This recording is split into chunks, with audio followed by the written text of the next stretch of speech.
Yeah, and it could happen. You see bear market bounces of 10% or more in some days and some weeks, and that could be it. Look, as bearish as I am, I've been expecting a bounce. I'm not participating in it because I really don't think they're tradable.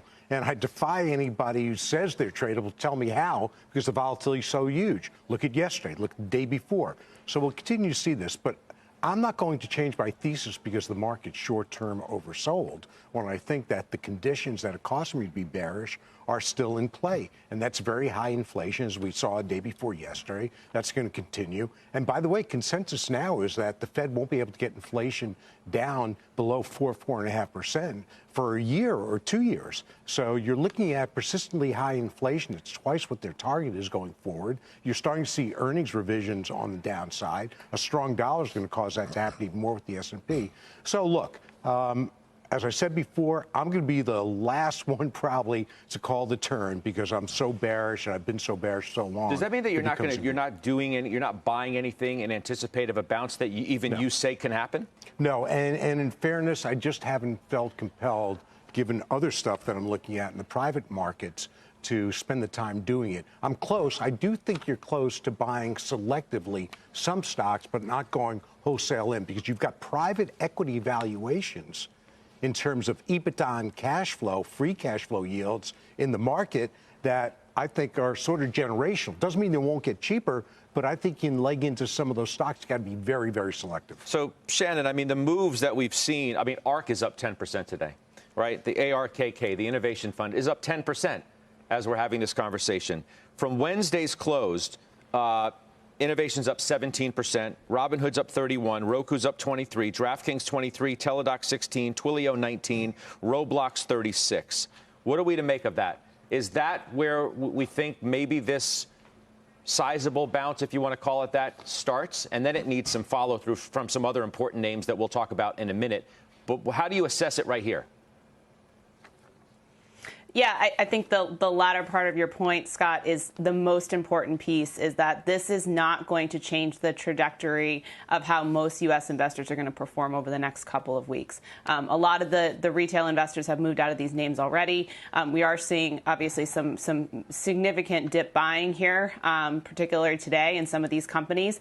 But in terms of what's going to work over the next couple of years, whether or not you believe that we're going to have 4% inflation, we're going to have higher inflation, we're going to have slower growth. And I think that when you're looking at your portfolio, if the follow-through doesn't happen in sectors like industrials, in technology, in healthcare, in the back half of this year, these short-term rallies that we're seeing are not going to be sustainable. So I continue to look at companies that have strong free cash flow, have strong balance sheets, and most importantly, are making money from a profitability standpoint. I think that's when you start to see a shift in the market because those are the companies that are actually going to drive index returns.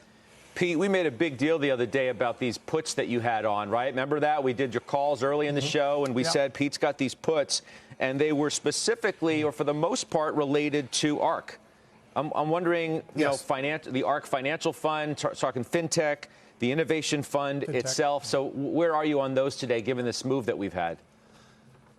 Yeah, I'm still in those, Scott. I did trim again. We talked about I trimmed the other day. I trimmed again yesterday. We hit new 52-week lows again yesterday before this big turn that we're seeing at the end of yesterday and into today. So they're going up enough now where one of mine is going to go off completely. What's left of it is going to go off worthless. It was a great trade, though, and that's the ARK F. Now, the ARK K, I actually have a little bit more time out into the future for that one to perform. So I'm still holding on to what I've got there as well, Scott. But yeah, that put buying was absolutely dead on. They absolutely nailed it in terms of short-term looking for these to really pull back in a big way. That's exactly what happened. But like everything else in this market, you've got to be extremely disciplined.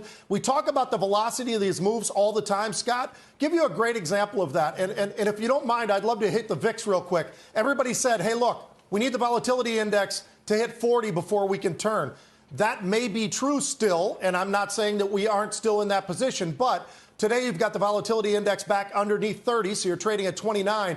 We had 4 times this week, Monday, Tuesday, Wednesday, Thursday, the VXN, which is the volatility index of the NASDAQ, closed above 40 for the first time in a year. Actually, it was November or October of 2020, the last time we were at those levels closing. So we had 4 closes over 40 this week. That gives you a little bit of a sense of, all right, maybe there's a pullback and maybe that gives the opportunity for these stocks start making a move to the upside on the NASDAQ side. But that was a big jump and a big bunch of closes, Scott.